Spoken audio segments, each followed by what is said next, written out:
Working principle of cell. ఇది చాలా important. అంటే కరెంట్ ఎలక్ట్రిసిటీలో ఏముంటుంది? EMF, resistance, current. కాబట్టి వీటి మూడు గురించి స్టడీ చేయాలంటే ఇప్పుడు వర్కింగ్ ప్రిన్సిపల్ ఆఫ్ సెల్ గురించి స్టడీ చేయాలి. ఒరిజినల్గా ఏంటి సెల్లో ఏంటేంటి ఉంటాయి అంటే, ఫస్ట్ సెల్లో ఉండేది కంటైనర్. ఒక కంటైనర్ ఉంటుంది అనమాట, ఇలాగ ఒక కంటైనర్. దీని పేరు వోల్టామీటర్ అంటాడు. వోల్టామీటర్, ఓకేనా? వోల్టామీటర్ అంటాం. సో ఈ వోల్టామీటర్లో మనం ఒక కెమికల్ సబ్స్టెన్స్ తీసుకుంటాం. దాని పేరు ఏం పేరంటే ఎలక్ట్రోలైట్. ఏంటిది? ఎలక్ట్రోలైట్. ఒక chemical substance, suitable chemical substance తీసుకుంటాం, దాన్ని ఎలక్ట్రోలైట్ అంటాం, ఓకేనా? అయితే దీంట్లో రెండు మెటాలిక్ రాడ్స్ తీసుకుంటాం. ఏంటి మెటాలిక్ రాడ్స్ అంటే, మెటల్ రాడ్ ఏ, మెటల్ రాడ్ బి అన్నవి డిఫరెంట్ ఎలక్ట్రోపాజిటివిటీ. ఏంటివి? డిఫరెంట్ ఎలక్ట్రోపాజిటివిటీ ఉండే రెండు మెటల్ ప్లేట్లు తీసుకుంటాం, ఓకేనా? తీసుకొని ఈ ఎలక్ట్రోలైట్లో మనం డిప్ చేసినప్పుడు అంటే ఒకదానికి ఈ ఎలక్ట్రోలైట్తో కంపేర్ చేస్తే హై ఎలక్ట్రోపాజిటివిటీ, దీనికి ఎలక్ట్రోలైట్తో కంపేర్ చేస్తే లో ఎలక్ట్రోపాజిటివిటీ ఉండేవి రెండు మెటల్ ప్లేట్స్ తీసుకుంటాం. ఎప్పుడైతే ఈ ఎలక్ట్రోలైట్లో డిప్ చేస్తున్నామో వాటి యొక్క ఎలక్ట్రాన్స్ని కొన్ని ఎక్స్చేంజ్ చేసుకుంటాయి. ఎలక్ట్రాన్ కొన్ని వదులుకున్న తర్వాత దాన్ని ఏమంటాం? అయాన్స్ కింద మారిపోతాయి. సో అదంతా కాదు, దీన్ని ఒకటి క్యాథోడ్ కింద, ఒకటి యానోడ్ కింద మారిపోతుంది, ఓకే? సో ఆ రకంగా ఒక ప్లేటు పాజిటివ్ అంటే ఎలక్ట్రాన్ వదులుకుందాం అనుకో, అది పాజిటివ్ ప్లేట్ కింద. ఎలక్ట్రాన్ ఏదైతే తీసుకుంటుందో అది నెగిటివ్ ప్లేట్ కింద మనం కన్సిడర్ చేస్తాం. ఎనీహౌ మనం అదంతా సబ్జెక్ట్ మన కెమిస్ట్రీలోకి ఇప్పుడు వెళ్ళొద్దు. ప్లేట్ ఏ పాజిటివ్ కింద, ప్లేట్ బిని నెగిటివ్ కింద అనుకోండి. సో ఏదైనా ఒక ఆబ్జెక్ట్లో ఛార్జ్ ఉందంటే, పాజిటివ్ ఛార్జ్ ఉందంటే దానికి పాజిటివ్ పొటెన్షియల్ ఉంటుంది, అలాగే నెగిటివ్ ఛార్జ్ ఉందని నెగిటివ్ పొటెన్షియల్ ఉంటుంది. ఆ రకంగా ఇది పాజిటివ్ పొటెన్షియల్ ప్లేట్, ఇది నెగిటివ్ పొటెన్షియల్ ప్లేట్ కింద మనం కన్సిడర్ చేస్తాం. ఈ రెండింటి మధ్య కరెంట్ ఇప్పుడు ఏమీ లేదు, జస్ట్ 2 ప్లేట్స్ పెట్టినప్పుడు దీనికి వచ్చే పొటెన్షియల్ మధ్య డిఫరెన్స్ని మనం ఏమంటాం? కరెంట్ లేనప్పుడు ఈ రెండింటి మధ్య ఉండే పొటెన్షియల్ డిఫరెన్స్ని ఈఎంఎఫ్ అంటాం. ఏమంటాం? EMF, electromotive force. ఏమంటాం? Electromotive force. అయితే ఇప్పుడు ఒక వర్డ్ ఎలక్ట్రోమోటివ్ ఫోర్స్ అని ఎందుకు అన్నాం అంటే, అది టెక్నికల్గా వచ్చిన వర్డ్. అంటే మనం ఈ సబ్జెక్ట్ డెవలప్ అవ్వకముందు పెట్టిన పేరు అనమాట. అసలు దానికి ఆ పేరు ఎందుకు పెట్టారో చూద్దాం. సో పొటెన్షియల్ డిఫరెన్స్ ఈ అనమాట, ఈ రెండింటి మధ్య ఉండే పొటెన్షియల్ డిఫరెన్స్ ఈ, ఓకేనా? అయితే ఇప్పుడు మన దగ్గర ఒక కండక్టర్ ఉంది, ఒక కండక్టర్లో ఉంది, ఓకేనా? ఒక కండక్టర్లో ఉంది, దాని పేరు ఏదో సిడి అని పేరు పెట్టు. సో ఈ సిడికి మనం ఏం చేసాం? ప్లేట్ ఏని ప్లేట్ బిని ఇలా కనెక్ట్ చేసాం. అప్పుడు ఇది ఏమవుతుంది? పాజిటివ్ అవుతుంది, ఇది నెగిటివ్ అవుతుంది. సో ఇది పాజిటివ్ టెర్మినల్, ఇది నెగిటివ్ టెర్మినల్ అయితే వాటి మధ్యలో ఒక స్ట్రాంగ్ ఎలక్ట్రిక్ ఫీల్డ్ డెవలప్ అవుతుంది, అవునా? స్ట్రాంగ్ ఎలక్ట్రిక్ ఫీల్డ్ డెవలప్ అవుతుంది. ఈ స్ట్రాంగ్ ఎలక్ట్రిక్ ఫీల్డ్ డెవలప్ అయినప్పుడు, ఈ కండక్టర్లో స్ట్రాంగ్ ఎలక్ట్రిక్ ఫీల్డ్ డెవలప్ అయితే దాంట్లో బోల్డ్ అండ్ ఎలక్ట్రాన్లు ఉంటాయి కదా, ఆ ఎలక్ట్రాన్లకి అంటే కండక్టర్ అనుకున్నాం కాబట్టి ఫ్రీ ఎలక్ట్రాన్స్ ఉంటాయి కాబట్టి దాంట్లోని ఒక రకమైన ఫోర్స్ డెవలప్ అయ్యి అవి రావడం మొదలు పెడతాయి.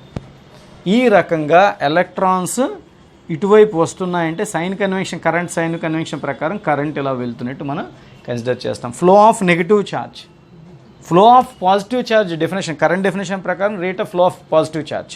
ఇది నెగిటివ్ ఛార్జ్ కాబట్టి నెగిటివ్ ఛార్జ్ ఇటు వస్తుందంటే కరెంట్ ఇలాగ వెళ్తున్నట్టు, అంటే మనం కరెంటు ఇందులోంచి ఇలా వెళ్తున్నట్టు మనం కన్సిడర్ చేస్తాం, ఓకేనా? ఇంతవరకు కరెక్ట్ చేస్తాం. అంటే ఇప్పుడు ఈ ఎలక్ట్రాన్ రావడానికి కారణం ఎవరు? ఈ ఎలక్ట్రిక్ ఫీల్డ్.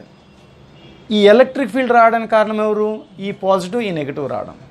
ఈ పాజిటివ్ నెగిటివ్ రావడానికి కారణం ఎవరు? ఇక్కడి పాజిటివ్ నెగిటివ్ కారణం. సో ఈ పొటెన్షియల్ డిఫరెన్స్ వీటికి ఇవ్వడం వల్ల ఇక్కడ పొటెన్షియల్ డిఫరెన్స్ ఫామ్ అయ్యి ఎలక్ట్రిక్ ఫీల్డ్ ఫామ్ అయ్యి ఎలక్ట్రాన్ మూవ్ అవ్వడానికి మనకి అవకాశం ఇచ్చింది. కాబట్టి ఈ పొటెన్షియల్ డిఫరెన్స్ని ఒక ఫోర్స్ లాగా పనిచేస్తుంది కాబట్టి ఎలక్ట్రిక్ ఛార్జ్ ఫ్లో అవ్వడానికి పనిచేసే ఛార్జ్లా ఫోర్స్లా పనిచేస్తుంది కాబట్టి ఈ పొటెన్షియల్ డిఫరెన్స్ని ఎలక్ట్రోమోటివ్ ఫోర్స్ అన్నారు. అంటే అప్పుడు సబ్జెక్ట్ డెవలప్ అవ్వన ముందు పెట్టిన పేరు అనమాట. ఓకేనా, దాన్ని ఎలక్ట్రోమోటివ్ ఫోర్స్. నిజానికి అది ఎలక్ట్రోమోటివ్ ఫోర్స్ కాదు, అది వోల్టేజ్ అనమాట. Potential difference between two ends of the conductor. మీకు అర్థమైందని నేను అనుకోవచ్చా? రైట్. అయితే ఇప్పుడు మనం ఏం మాట్లాడుకుంటున్నాం, ఈ కరెంట్ ఫ్లోకి కారణము ఈ పొటెన్షియల్ డిఫరెన్స్ అన్నాం కదా. మరి మనకి రియల్ లైఫ్లో నేను ఒక మాట అడుగుతున్నాను, మీకు కంటిన్యూస్గా కరెంట్ కావాలనుకుంటారా, ఒక 10 నిమిషాలు వచ్చి ఆగిపోతే బెటర్ అనుకుంటారా? చెప్పండి. కంటిన్యూగా కరెంట్ కావాలా? నిజం చెప్పండి. ఎవరికైనా ఈరోజు కరెంట్ లేకపోతే ఎలాగవుతుందండి? కంటిన్యూ కరెంట్ కావాలనుకుంటున్నారు కదా. ఒకవేళ ఇలాంటి బ్యాటరీ పెట్టారు అనుకోండి, సెల్తో ఆపరేట్ అవుతుంది. కంటిన్యూ కరెంట్ కావాలా? అయిపోలా. కంటిన్యూ కరెంట్ కావాలిగా. అంటే ఇక్కడ కంటిన్యూస్గా కరెంట్ కావాలి అంటే ఏంటి? అసలు ఈ కరెంట్ కారణం ఎవరు? ఈ ఫోర్స్. ఈ ఫోర్స్ కారణం ఎవరు? ఈ ఎలక్ట్రిక్ ఫీల్డ్. ఈ ఎలక్ట్రిక్ ఫీల్డ్ కారణం ఎవరు? ఈ పొటెన్షియల్ డిఫరెన్స్. ఈ పొటెన్షియల్ డిఫరెన్స్ కారణం ఎవరు? ఈ పొటెన్షియల్ డిఫరెన్స్. అంటే ఇక్కడ కరెంట్ కంటిన్యూస్గా వెళ్ళాలి అంటే ఈ పొటెన్షియల్ డిఫరెన్స్ ఉండాలి. అయితే ఇక్కడ ఏం జరుగుతుందో చూద్దాం. ఈ ఎలక్ట్రాన్ ఇలా వచ్చి ఇక్కడ పడిపోయింది అనుకో, నెగిటివ్ ఛార్జ్ వచ్చి పాజిటివ్ మీద పడింది అనుకో, ఈ పాజిటివ్ తగ్గిపోతుందిగా. కొంతసేపటి పోయిన తర్వాత ఇలా తగ్గిపోయింది అనుకో, వన్ ఫైన్ మూమెంట్ ఏమవుతుంది? వీటి మధ్య డిఫరెన్స్ తగ్గిపోతుంది. డిఫరెన్స్ తగ్గిపోతే ఇక్కడ డిఫరెన్స్ తగ్గిపోతుంది, ఇక్కడ ఎలక్ట్రిక్ ఫీల్డ్ తగ్గిపోతుంది, ఫోర్స్ ఆన్ ఎలక్ట్రాన్ తగ్గిపోతుంది, కరెంట్ ఫ్లో ఆగిపోతుంది. పాయింట్ అర్థమైందా? సో అందుకని ఇప్పుడు పాయింట్ ఏంటంటే, జాగ్రత్తగా ఆలోచిస్తే, కంటిన్యూస్గా కరెంట్ ఫ్లో ఉండాలి అంటే ఇది కంటిన్యూగా పాజిటివ్ మెయింటైన్ చేయాలి. కానీ అది మన చేతిలో లేదు. ఎలాగా? ఎలక్ట్రాన్ వచ్చి పడిపోతుంది. ఈ వచ్చిన ఈ ఎలక్ట్రాన్ని ఇటు నుంచి ఇటు పంపించేయాలా అంటే ఈ కండక్టర్లో ఈ కరెంట్ ఫ్లోలో వచ్చిన ఎలక్ట్రాన్, పాజిటివ్ ప్లేట్ మీద వచ్చిన ఎలక్ట్రాన్ ఇటు నుంచి ఇటు పంపిస్తేనే మాత్రమే కరెంట్ ఫ్లో, ఈ పొటెన్షియల్ మెయింటైన్ అవుతుంది. లేదంటే ఏమవుతుంది? ప్లస్ ఈ మైనస్ వల్ల వన్ ఫైన్ మూమెంట్ జీరో అయిపోతుంది. అప్పుడు పొటెన్షియల్ డిఫరెన్స్ పోతుంది. కాబట్టి ఈ ఎలక్ట్రాన్ ఇటు నుంచి ఇటు పంపించాలంటే కొంత ఎనర్జీ కావాలి. ఆ ఎనర్జీ ఎక్కడొచ్చింది? ఇందాక మనం చెప్పాం ఎలక్ట్రోలైట్లో అని. ఇది డికంపోజ్ అవుతుంది. ఇది ఉంది కదా ఎలక్ట్రోలైట్, Zn SO4 ఉందనుకోండి, Zn++ కింద SO4 మైనస్ కింద ఇలా డికంపోజ్ అయినప్పుడు ఒక ఎనర్జీ వచ్చింది కదా. ఆ ఎనర్జీ ఈ ఎలక్ట్రాన్ ఇటు నుంచి ఇటు తీసుకెళ్ళడానికి పనికొస్తుంది అనుకోండి. సో అంటే ఈ ఎలక్ట్రాన్ ఇటు నుంచి వెళ్ళిపోవడం వల్ల ఈ పాజిటివ్గా ఉంటుంది, నెగిటివ్గానే ఉంటుంది. ఈ డిఫరెన్స్ అలాగే మెయింటైన్ అవుతుంది, కంటిన్యూస్గా కరెంట్ అవుతుంది.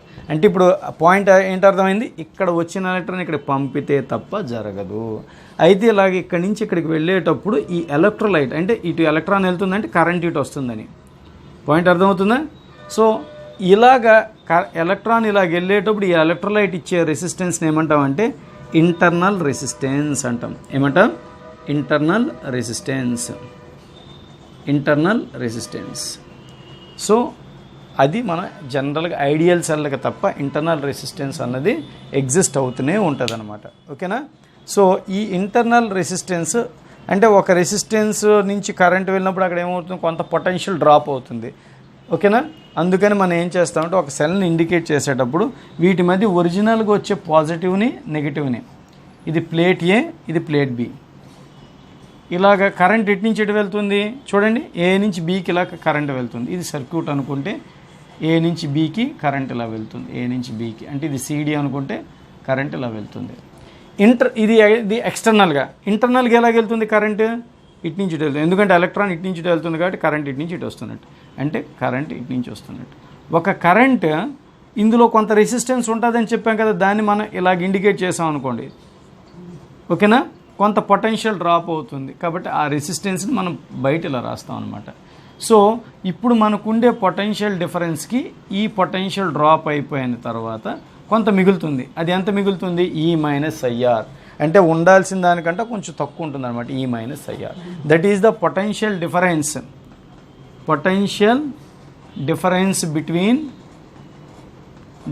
Between plates of the cell. ఓకేనా? Plates of the cell E-IR అనాలి. అయితే ఇక్కడ ఎంత మిగిలింది? ఒరిజినల్గా ఈ ఉండేది, ఇద్దరి మధ్య ఉండే డిఫరెన్స్ ఎంతది? ఈ. కానీ ఇప్పుడు ఎంత? ఈ కరెంట్ వెళ్ళేటప్పుడు కొంత రెసిస్టెన్స్ ఆఫర్ చేస్తుంది. ఈ ఇంటర్నల్గా ఈ ఫ్లో అయ్యేటప్పుడు ఉండే రెసిస్టెన్స్ ఈ కరెంట్ కలిపి తీస్తే పొటెన్షియల్ డ్రాప్ ఈ మైనస్ ఐఆర్, కొంత ఎనర్జీ లాస్ అయిపోతుంది ఈ మైనస్ ఐఆర్ అనుకున్నాం కదా. ఇప్పుడు ఎంత మిగిలింది, ఇప్పుడు ఈ కండిషన్ ఎంత మిగిలింది, ఇదంతా పోగా ఈ మైనస్ ఐఆర్ మిగిలింది. సో ఈ మైనస్ ఐఆర్ ఇక్కడ మనం దీనికి ప్రొవైడ్ చేస్తున్నాం. మనం ఇక్కడైతే ఎంతైతే ప్రొవైడ్ చేసామో అంత ఇక్కడ లాస్ అయిపోతుంది అనమాట. దీన్ని ఈ కండక్టర్ అంతటిని కలిపి మనం ఒక ఎక్స్టర్నల్ రెసిస్టెన్స్ కింద అనుకుంటే ఈ కరెంట్ ఈ కండక్టర్లోంచి వెళ్ళేటప్పుడు, కండక్టర్ అంటే ఒక రెసిస్టర్ అనుకుంటే వెళ్ళేటప్పుడు ఇక్కడ మనం ఎంతైతే ప్రొవైడ్ చేస్తున్నామో ఈ మైనస్ ఐఆర్ అది ఇక్కడ లాస్ అయిపోతుంది అనమాట. దాన్ని V = IR అంటాం. ఓకేనా. ఇక్కడ డ్రాప్ అయిపోయే పొటెన్షియల్ IR అనుకుంటే దాన్ని V అనుకుంటాం. దీన్ని పొటెన్షియల్ డ్రాప్ అంటాం. అంటే సెల్ టెర్మినల్స్ దగ్గర మిగిలింది ఈ మైనస్ ఐఆర్ అయితే ఆ ఈ మైనస్ ఐఆర్ ఇక్కడ లాస్ అయిపోతుంది అనమాట. కాబట్టి ఈ మైనస్ ఐఆర్ V = E-IR కింద మనం తీసుకుంటాం అనమాట. అంటే V అంటే potential difference between the ends of the conductor, E-IR అంటే available potential difference between the cells when there is a current flow. ఒకవేళ కరెంట్ 0 అనుకోండి, అప్పుడు potential difference between the terminals of the cell ఎంత అవుతుంది, E అవుతుంది అనమాట. ఓకేనా. Right, మీకు అర్థమైందని నేను అనుకోవచ్చు. టాపిక్ డిస్కస్ చేయాలి, ఎందుకంటే చాలా తక్కువ మంది తెలుస్తాయి ఇలాంటివన్నీ. నేను ఒక సర్క్యూట్లోని పొటెన్షియల్ డ్రాప్ అంటే ఏంటి, పొటెన్షియల్ డిఫరెన్స్ రెసిస్టెన్స్ వల్ల డెవలప్ ఎలాగవుతుంది అన్నది మనం డిస్కస్ చేయాలనుకున్నాం. ఇక్కడ పాయింట్ మీకు చెప్పిన పాయింట్ అర్థమవుతుందా, పొటెన్షియల్ డిఫరెన్స్ రెసిస్టెన్స్ వల్ల ఎలా వస్తుంది, పొటెన్షియల్ డ్రాప్ రెసిస్టెన్స్ వల్ల ఎలా వస్తుంది అన్న టాపిక్ డిస్కస్ చేద్దాం. ఓకేనా. సపోజ్ ఫర్ ఎగ్జాంపుల్ మనం మాట వరుసగా ఒక ఐడియల్ సెల్ తీసుకున్నాం, దీన్ని 10 వోల్ట్ అనుకున్నాం అనుకోండి, దీన్ని 10 వోల్ట్ అనుకున్నాం. ఐడియల్ సెల్ 10 వోల్ట్ అంటే దీనికి మధ్య పొటెన్షియల్ డిఫరెన్స్ 10 వోల్ట్. అంటే అర్థమైంది తెలుసా, V = W/Q. అంటే నువ్వు ఒక కులూంబ్ ఛార్జ్ని కానీ పంపినట్టయితే, ఒక కులూంబ్ ఛార్జ్ని కానీ నువ్వు పంపినట్టయితే, ఓకేనా, దానికి ఎంత ఎనర్జీ ఇస్తున్నావు, 10 జౌల్ ఎనర్జీ ఇస్తే, ఒక కులూంబ్ ఛార్జ్ పంపేటప్పుడు దానికి 10 జౌల్ ఎనర్జీ ఇస్తే దాన్ని 10 వోల్ట్ అని అంటాం. అర్థమవుతుందా. అప్పుడు నువ్వు ఇచ్చిన పొటెన్షియల్ డిఫరెన్స్ ఎంత అవుతుంది, 10 వోల్ట్. అంటే ఒక కులూంబ్కి 10 జౌల్. మనం ఒక 10 మినిట్స్ 1 కులూంబ్ ఛార్జ్ని పంపుతున్నాం అనుకుందాం. ఇదిగో ఇది సెల్, ఇది 10 వోల్ట్. అంటే అర్థం ఏంటి, దీన్ని ఇక్కడ 10 వోల్ట్ ఉంది, ఇది 0 వోల్ట్ ఉంది అని అనుకోండి, అది పొటెన్షియల్ డిఫరెన్స్. సో ఇది A అండ్ B, ఏబీల మధ్య పొటెన్షియల్ డిఫరెన్స్ 10 వోల్ట్. దాన్ని ఇక్కడ నేను ఇలా రాసాను. దీన్ని మనం ఇందాక ఏమనుకున్నాం, ఒక CD అనే కండక్టర్కి వెళ్తుందని అనుకున్నాం. అవునా, CD అనే కండక్టర్కి వెళ్తుంది. ఇవి ఐడియల్, ఇది CD, ఇది ఐడియల్ కండక్టర్స్ అనమాట. అంటే ఇక్కడ ఏమీ ఎనర్జీ లాస్ అవ్వదని అనుకుంటే, అంటే ఇది ఇక్కడికి వచ్చేసరికి ఎంత అయింది, 10 వోల్ట్ అంటే అర్థమేమని చెప్పాను, 10 జౌల్ ఎనర్జీ ఫర్ 1 కులూంబ్కి అని అర్థం. ఇక్కడ ఎంత ఉంటుందని చెప్పాను, 0 వోల్ట్ అంటే 0 జౌల్ ఫర్ 1 కులూంబ్. సో ఇందులోంచి 1 కులూంబ్ వెళ్తుంది అనుకోండి, ఒక నిమిషం 1 కులూంబ్ వెళ్తుంది అనుకోండి. ఈ 1 కులూంబ్ ఛార్జ్ C దగ్గర ఉండేటప్పుడు ఎంత అవుతుంది, 10 వోల్ట్ అంటే 10 జౌల్ ఎనర్జీ ఉందన్నమాట. ఓకేనా. ఇక్కడికి వచ్చేసరికి ఎంత అవుతుంది, 0 జౌల్, లేదా ఇన్ టర్మ్స్ ఆఫ్ వోల్టేజ్లో మాట్లాడితే 10 వోల్ట్లో ఉంది, లేదా 0 వోల్ట్. ఎందుకంటే నేను ఇందా చెప్పాను కదా, 10 జౌల్ 1 కులూంబ్ ఛార్జ్ నువ్వు పంపినప్పుడు దానికి ఉండే ఎనర్జీ దాని వోల్టేజ్ అని. నువ్వు పంపింది 1 కులూంబ్, దానికి ఉండే ఎనర్జీ 10 జౌల్ అంటే నువ్వు 10 వోల్ట్ ఇచ్చినట్టు. 0 జౌల్ అంటే 0 వోల్ట్. అయితే ఇప్పుడు కరెంట్ ఇలా వెళ్తునేటప్పుడు, అంటే ఛార్జ్ లేదా కరెంట్ ఇలా వెళ్తున్నప్పుడు ఎనర్జీ ఎందుకు లాస్ అవుతుంది, ఎనర్జీ ఎందుకు లాస్ అవుతుంది, ఎందుకు లాస్ అవ్వాలి అన్నది మాట్లాడుకుంటే, ఇప్పుడు ఈ కండక్టర్ని నువ్వు ఒక రెసిస్టర్ కింద అనుకుంటే, ఈ రెసిస్టర్ ఏం చేస్తుందంటే వెళ్తున్న కరెంట్ని అపోజ్ చేస్తుంది, ఎలక్ట్రాన్ ఆపలేదు. ఇప్పుడు ట్రాఫిక్ పోలీస్ ఉంటాడు, వెళ్తున్నోడు ఫైన్ వేయగలడు కానీ వెళ్లకుండా ఆపలేడుగా. మీకు పాయింట్ అర్థమవుతుందా. మనం ఏదో ట్రాఫిక్లో వెళ్తున్నాం, ఫైన్ వేస్తాడు 1000 రూపీస్ హెల్మెట్ లేదని, అంతేగా నువ్వు వెళ్ళవని జైల్లో పెట్టేస్తాడేంటి, మరి దారుణం కదండి. హెల్మెట్ లేదని జైల్లో పెట్టినట్టండి 1000 రూపాయలు చలానా రాస్తాడు, లేదా 1000 రూపాయలు లాగేసుకుంటాడు, ఇంకా కక్కుతుడైతే 2000 లాగేసుకుంటాడు, కానీ వెళ్ళకుండా ఆపలేడుగా. సో అలా అనమాట. సో ఇక్కడ ఏంటంటే రెసిస్టర్ ఈ వెళ్తున్న 1 కులూంబ్ యొక్క ఎనర్జీని కన్జ్యూమ్ చేసేస్తుంది. అలా ఇక్కడి నుంచి ఇక్కడికి వెళ్తుంటే 10 జౌల్ ఎనర్జీ అలా 0 జౌల్ ఎనర్జీ, అంటే 10 వోల్ట్ అలా 0 వోల్ట్. అలా ఈ రెండింటి మధ్య పొటెన్షియల్ డ్రాప్ అయిపోవడాన్ని పొటెన్షియల్ డ్రాప్ అన్నాడు. దానికే ఓమ్స్ లా V = IR అని ఫార్ములా ఇచ్చాడు. అంటే potential difference between 2 terminals is nothing but IR. నువ్వు ఇది ఎలా వచ్చింది, ఇది ఇవ్వడం ద్వారా వచ్చింది. ఇది ఎంత ఇస్తుందో అది అంతా డ్రాప్ అయిపోతుంది. మీకు సెల్ అర్థమైందా? సెల్ పొటెన్షియల్ డిఫరెన్స్ని క్రియేట్ చేసి దీనికి ఇస్తుంది. ఇచ్చినప్పుడు కరెంట్ ఫ్లో అవుతుంది. ఈ కరెంట్ ఫ్లో అవుతున్నప్పుడు ఇక్కడ ఉండే పొటెన్షియల్ తగ్గిపోతుంది. సో దాన్ని పొటెన్షియల్ డ్రాప్ అని అంటాం. Potential difference between the resistor లేదా potential drop across the resistor అన్నాం.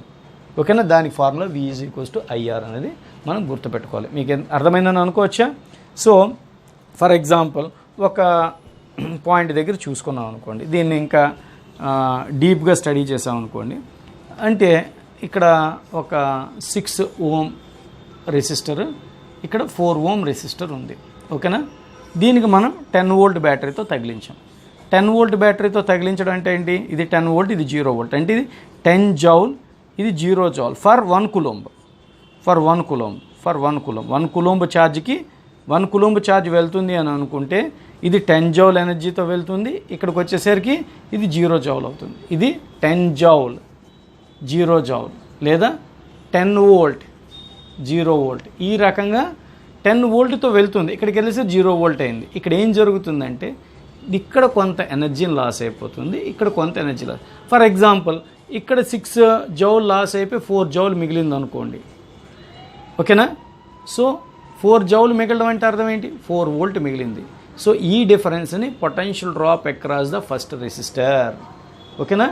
ఇక్కడ 4 వోల్ట్ని 0 వోల్ట్ అయిపోయింది కదా, దీన్ని potential drop across the second resistor అని అంటాం.